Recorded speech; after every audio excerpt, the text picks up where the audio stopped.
Hey, so I work at a very prestigious hospital. I ran into someone who was under a little sedation and spilled a lot of info.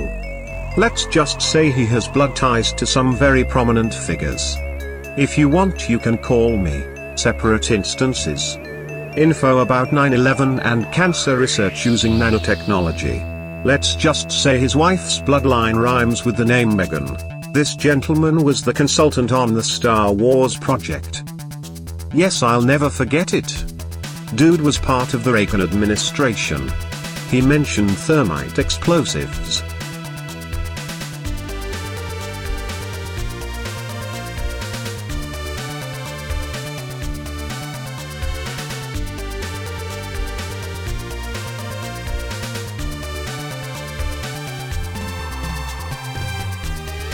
Pieces of structural steel that could have proved the temperature the steel had reached and the use of explosives. Why did Tower 2 that was hit last? Addresses, phone numbers, names, email addresses, and large fragments of conversation over digital telecommunications networks. The log file spans the entire 48 hours, between September 11, 2001 and September 12, 2001, capturing all unencoded digital communications sent in the USA. Through analysis, the messages can be pieced together to form full conversations, and some can even be pieced together to find the emails and names of those whom sent the messages. Upon preliminary analysis, a couple communication lines have been identified of those used by the Secret Service. The messages revealed that members of the Secret Services were ordered to not enter NYC, and agents embedded in the city were led through several meeting points. At one point they were ordered to evacuate Stuyvesant High School, in the words of command, by any means necessary. Towards the end of the day, the Secret Service was ordered to meet at Chelsea Pier to board a ferry to depart NYC. This just in itself raises several questions. Firstly, what were SS agents doing in New York, and why weren't they ever made aware of there being a terrorist threat? Secondly, why were they ordered to leave the city, instead of staying planted to investigate? Thirdly, who or what was it at Stuyvesant High School, whom were so important had to be evacuated, by any means necessary? Why were SS agents ordered to stay home on September 12? And lastly, what was the purpose of boarding a ferry, where was its destination, and who exactly other than the SS were on board? This is only a tiny fraction of a large amount of relevant and secretive information contained in the documents. This data can be correlated to many of the facts of the 9/11 cover-up we have already discovered. By using this data, a minute-by-minute analysis of the events of the day in detail, including communications between important players on the subject, can easily be created. Thus, we will finally have a full and detailed picture of the true events of September 11, along with the evidence to take those responsible to court for a long overdue prosecution. Away from the building. I want you to move all the people away from the building. Away from the building. I want you to move all the people away from the building. It's back under some rock, and a few news cycles later, it's on to a new enemy and a new crisis.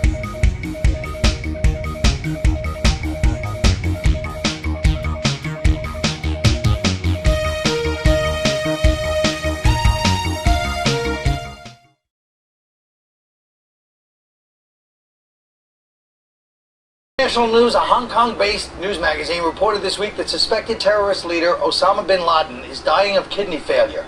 The reclusive bin Laden is reportedly hiding in the mountains of Afghanistan and is on a dialysis machine being peddled by two of his followers.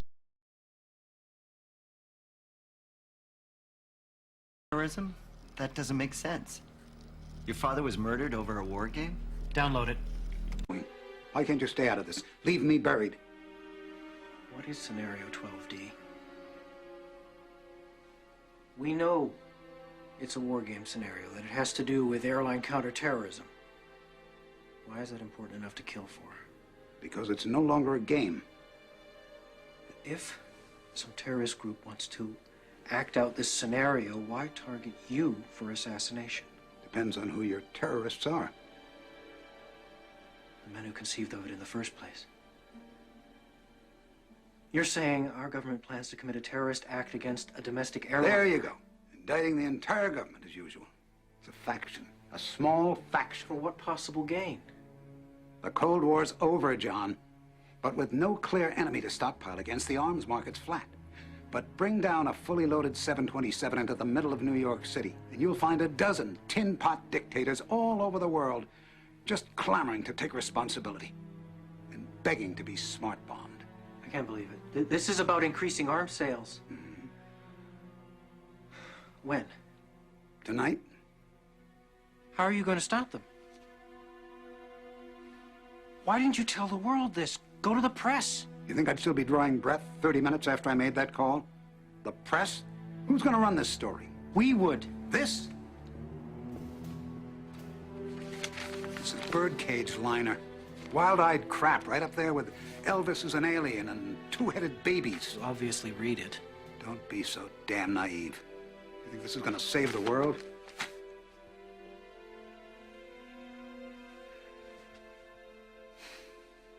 I'm doing what I can, John.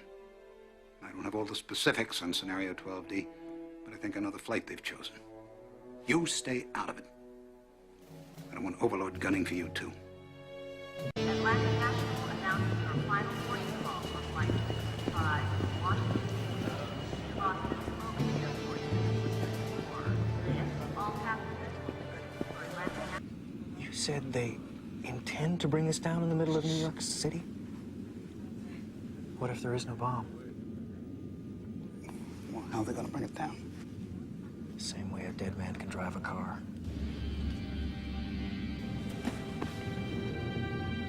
What do you mean, no bomb? Langley, I need you to hack into the aircraft's onboard navigation system. We need to know where we're headed. Okay, go into headsets. I'll clone the airphone's carrier. Make them think we're sending a ground-to-air fax. That's one twisted Star 69. I'll just get ready to ride the wave, hippie boy. Just get me on that plane and I'll get you autopilot access. How are you going to do that? Airline telemetry systems use processors similar to those found in CB radios. I'm in. We got ourselves a convoy. What's your progress? I've hacked into the flight control system output. With a little bit of help. It's what the brains of the plane is telling the little black box. Course, heading, attitude, hold, yaw, axis, stabilization. What the heck's that? Is that what it looks like? I think it is what it looks like. What does what look like? Modem protocols. Remote access. Somebody on the ground's flying your plane. Bogey, sir. Keep your course. We need to know our flight plan. I'm mapping the data now.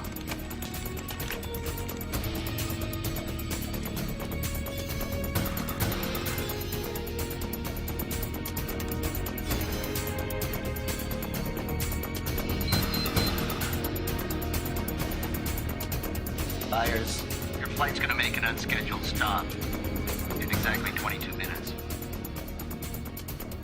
The corner of Liberty and Washington. Lower Manhattan. World Trade Center. I'm going to crash the plane into the World Trade Center. The building is going to contain not 2 million feet, but 1.7 million. And that's one of the sacrifices we have to make. I said, let's make it and let's get on with it. And so, next thing you know, we've got the designs of the building. And the first design meeting was in April of 2000.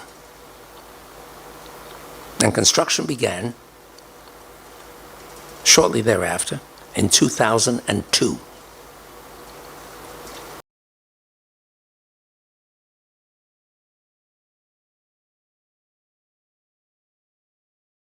(9/11) hearings, Condoleezza Rice is asked about this presidential briefing, and she says we didn't think it had anything to do with anything specific. It seemed to be just some general thing that we already knew, that bin Laden had some plans to attack the United States, and we didn't consider it all that significant.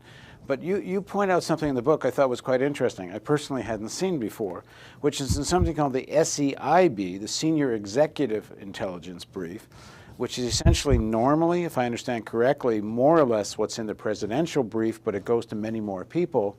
That whole memo on bin Laden has been taken out. Well, if they consider it so not of any great significance one way or the other, why on earth would they take it out? One explanation would be that they didn't want there to be a broadcast of the possibility that we might be under specific threat of terrorists using airplanes.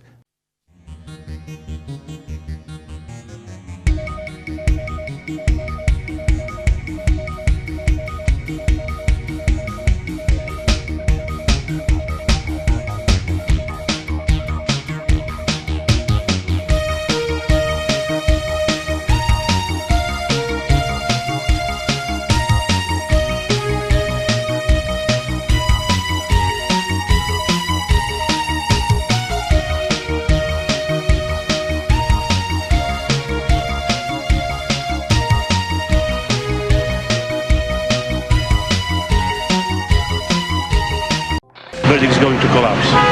Nothing information. Area, the second tower is coming down. They tell you the second tower is Yes, it's about to collapse. away from the building. I want you to move all the people away from the building. Away from the building. I want you to move all the people away from the building.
However, when the buildings collapsed, we could hear a rumble, which was about 5 seconds long, preceding the actual collapse, and then a boom when each of those towers collapsed. And then one person described it as a strange sucking noise as the buildings did implode after that. Now,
whenever I tell people about the sounds, sights and sounds that I heard on that day,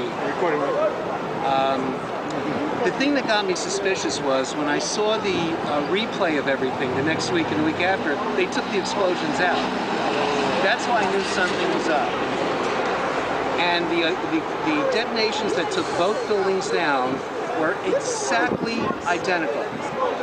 First, it started off with about, I'm just guessing, 6 or 7 seconds of this very low frequency rumble, and then the detonation started, and they went boom, boom, boom. They were a little less than a second apart. And the second tower, number one, the second tower collapsed. It was the exact same series of detonations, to the T, the exact same series of detonations. And I just stood there, I didn't move. And I got to feel and hear the whole thing. And I can tell you that the air pressure changed. It was like all of a sudden being like in a submarine 300 feet below the surface.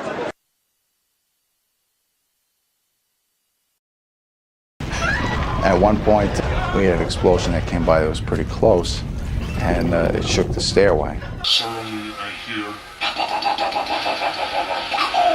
Suddenly I hear.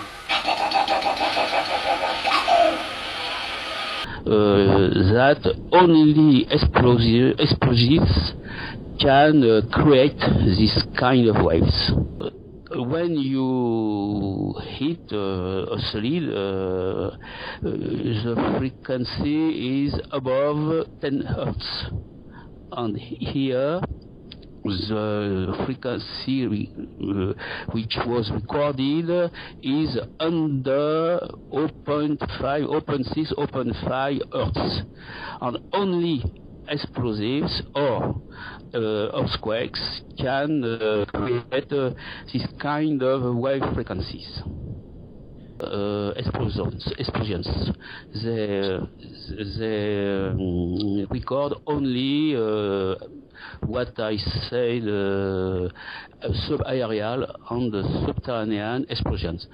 And we can see that the Tower 1 was collapsed by subterranean, an important subterranean explosion, but the Tower 2 and the Tower 7 was collapsed only by explosion at the surface. Suddenly I hear.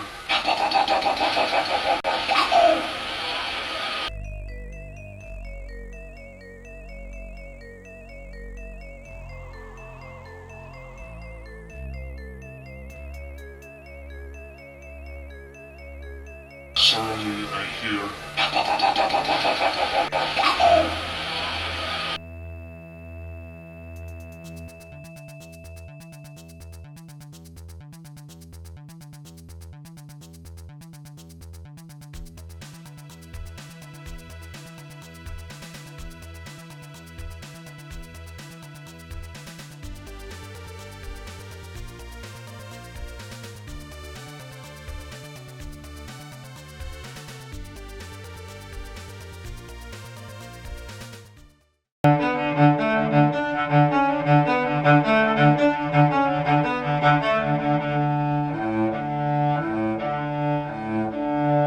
Created a vacuum, and it starts sucking the smoke from the cross streets and in the air towards the core.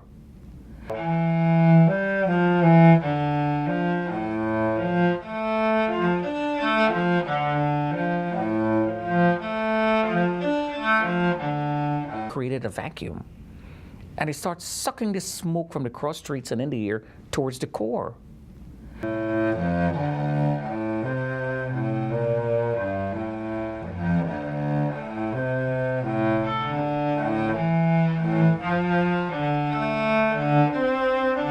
And in my head, like they're bombing the financial area. I gotta go save my wife.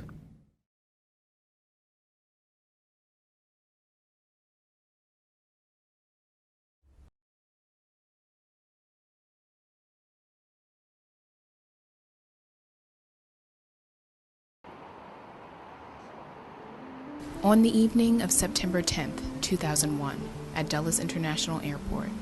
The rush was over. Argonbright security employee Eric Gill had just returned to supervising the West checkpoint. He saw something strange. Gill, a Pakistani man who fled to the U.S. to escape religious persecution, did not want his face shown. I saw about 5 Middle Eastern people. They were walking to the side door we have at West Checkpoint, which is accessed by only few restricted people. I noticed that 3 of them were wearing a uniform and IDs. 2 other guys who were not wearing a uniform and had no IDs, and they were trying to escort these 2 guys through there. As soon as they walked inside the checkpoint, they just stopped there and started watching around. That made me suspicious.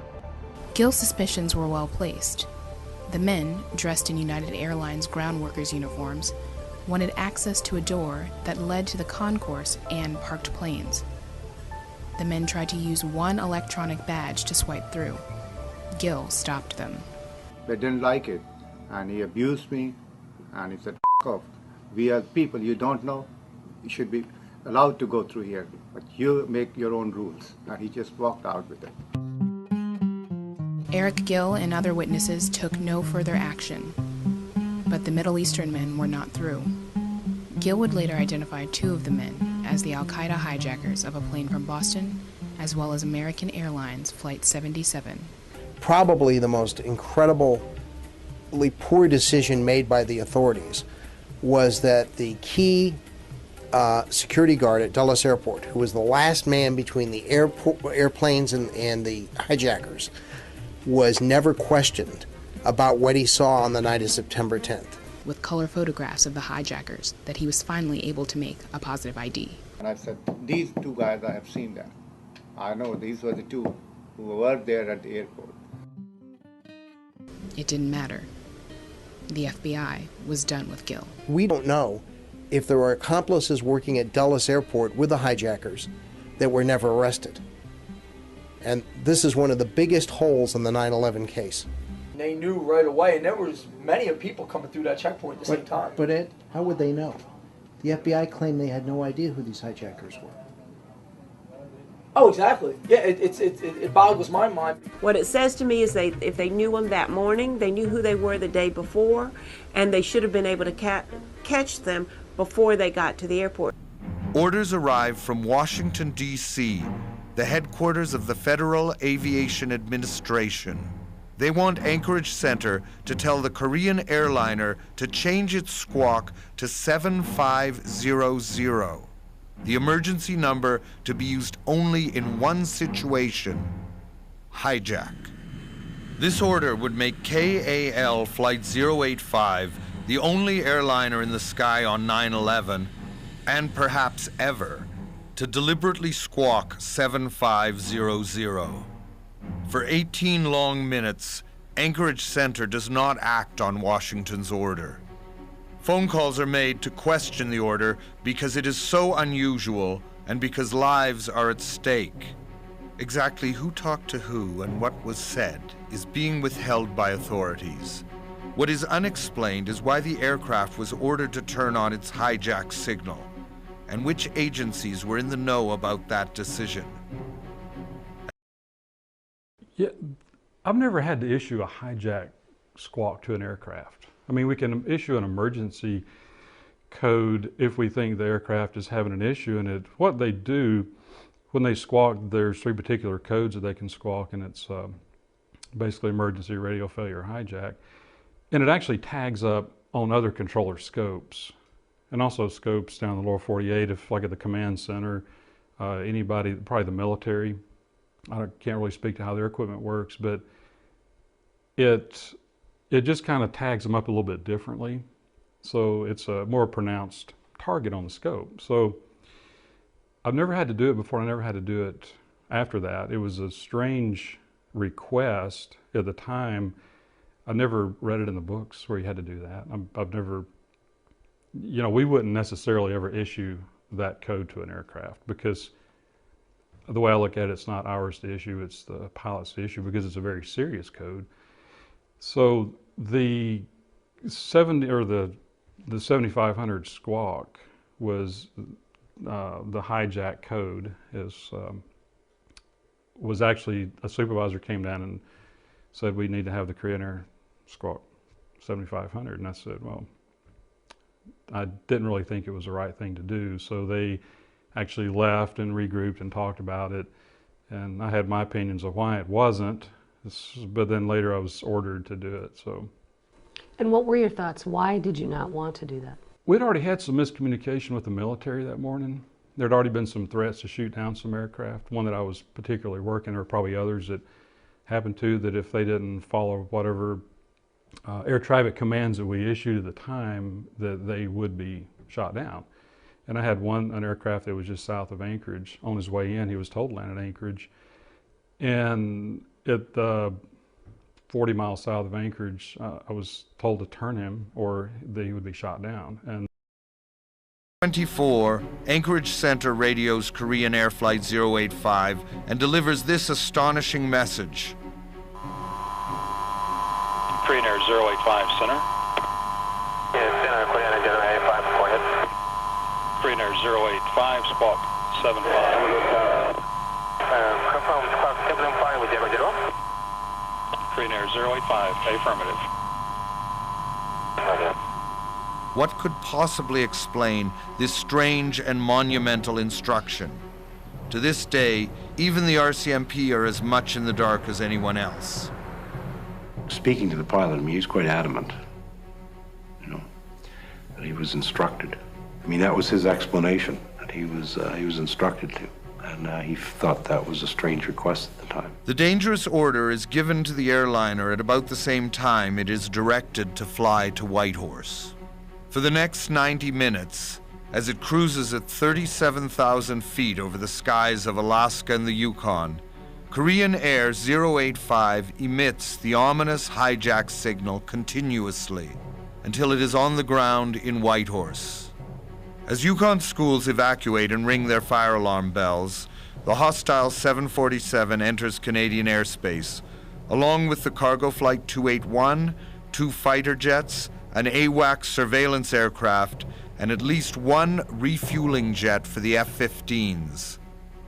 Flight 085 is handed off from Anchorage Center to Edmonton Air Traffic Control, squawking 7500 and running low on fuel because of the extra time and distance it has had to travel. In Whitehorse, RCMP Inspector Grant is sure of one thing: it was not a language problem. Time, which is interesting, and they've tried to explain that away as well. She'd already told somebody at American Airlines that it was Flight 12, and that's the other American Airlines person saying that. But that means she said it misidentified the flight twice as Flight 12. It was supposed to be Flight 11. Flight 12, of course, was the reverse flight of Flight 11. Flight 11 was Boston to Los Angeles. Flight 12 was Los Angeles to Boston. Now, the official explanation for this is all that she was nervous about the hijacking, so she mixed up the flight number and wasn't that understandable. But the problem comes with the other flight attendant, Madeline Amy Sweeney, also misidentified it as Flight 12. And let's quote the FBI's records. They're talking about Sweeney's call to Evelyn Nunez in American Airlines Services, quote, Flight 12 at gate 32 had 2 flight attendants stabbed, unquote. And that call was cut off quickly. She called back again and got Michael Woodward in American Airlines Flight Services, and he wrote down Flight 12 and crossed it out and put Flight 11. So both flight attendants made the same mistake. How could they both make that error and call it Flight 12? Well, it certainly looks like this is a scripted drill. The script has misidentified the flight as 12 instead of 11. Eventually, the flight attendants got it out with the director of the drill, but there's no way that both flight attendants could have made the same mistake. Throat cut. Yeah. 2 flight attendants have been stabbed, and there's not even a quiver in Ong's voice. She's very calm, and this has been attributed to her professionalism, and I want to say that I believe she was professional, but I think that the reason for the calmness in the flight attendants' calls is because they really thought they were just in a drill. It was a drill. It's not a slur. It's not, we're not slighting their professionalism, but they're so calm in the middle of this bloodshedding because they think that it's really just a drill and they're just reading from a script. And there's other anomalies, too, in this call. She said that the hijacker stood upstairs, And you'll find this in the FBI documents, which I linked to from the web article. Now, here's the problem with that, Richie, is that Boeing 747s have stairs, but Boeing 767s, which this flight was, do not have any stairs. The 747s do have stairs leading to the cockpit. The idea what she was conveying was that there was a hijacker standing on the stairs guarding the way to the cockpit. Well, that couldn't be. And so once again, we're confronted with, apparently you've got a script writer for this drill who've been used to traveling on 747s. And through his lawyer, has told the FBI that al-Omari is actually safe in Saudi Arabia and should be presenting himself to U.S. officials in that country. We were told he would be presenting himself yesterday. And they are claiming, those associates of al-Omari who are in custody, one associate of al-Omari, is claiming that all of this associating to them is a case of mistaken identity. So we must tell viewers that while there are names on this list, it could be that they are perhaps stolen identity. Leon? All right, Eileen O'Connor, thank you very much.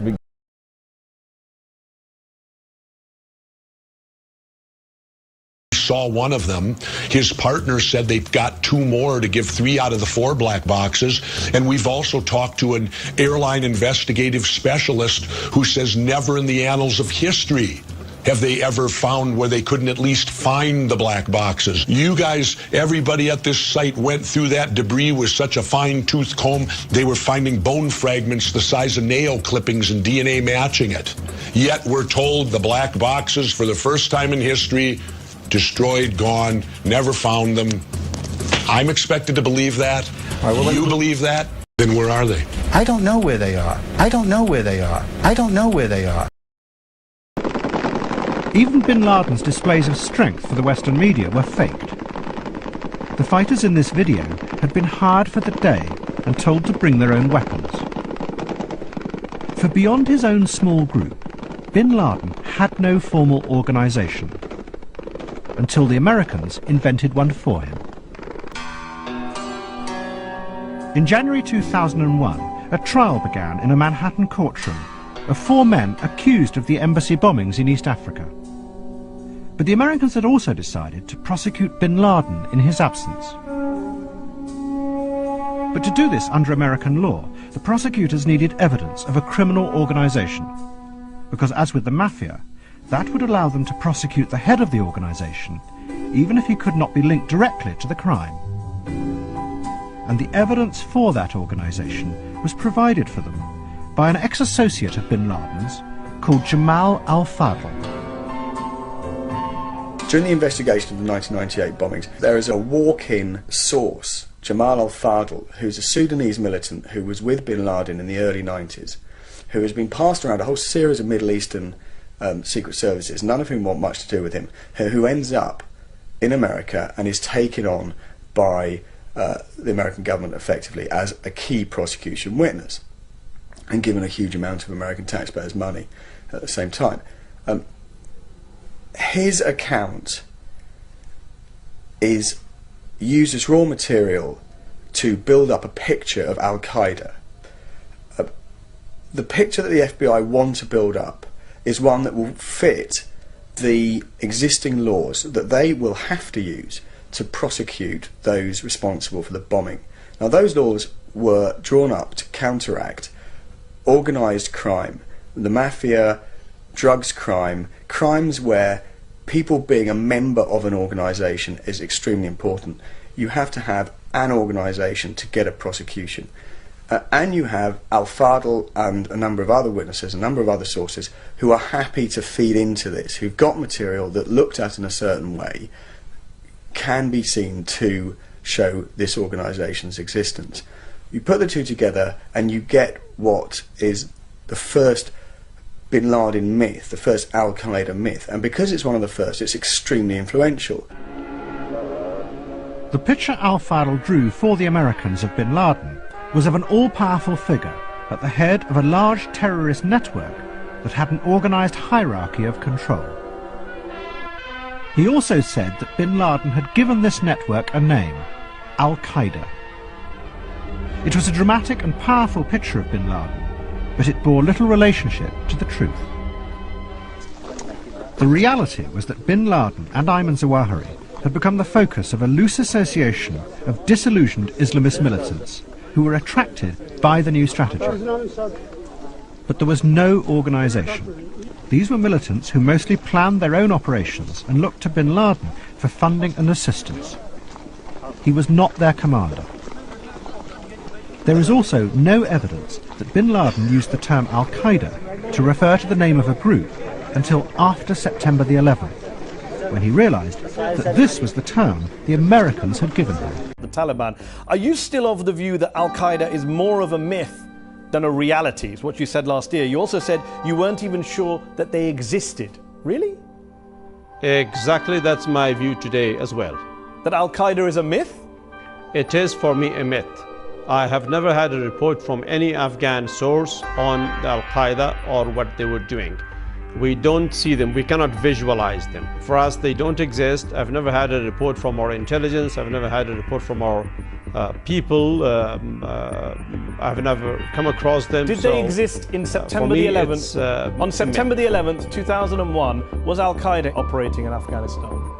I have come across the Taliban, I've come across other groups, I've come across the people called,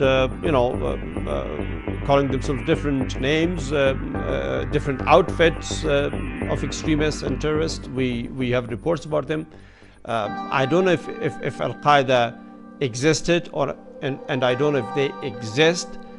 For me, it's a myth. I have to feel tangible about it before I can say they are there. Well, reports say they are there, but I have no information. Your allies in the US government, se. your allies in the US government, NATO forces on the ground in Afghanistan all said that they were there fighting al-Qaeda fighters. When you say it's a myth, you've not seen any evidence, did they call you a conspiracy theorist? Some might say you sound like a conspiracy theorist. Well, if saying that something does not exist does not mean a conspiracy. It's my judgment, it's my feeling. Maybe they are there, but I have not seen them and I have not had a report about them. Any report that would indicate that al-Qaeda is operating in Afghanistan. And I've also been in conversation with various American officials. The last one that I had was last year, in which they told me that there are perhaps not even more than 30 to 35 individuals. So if that's the entire strength of an organization, for me, that's a myth.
Yeah, well, the meeting was for my own newspaper, the London Independent, not for The Nation, though I did write a piece for The Nation.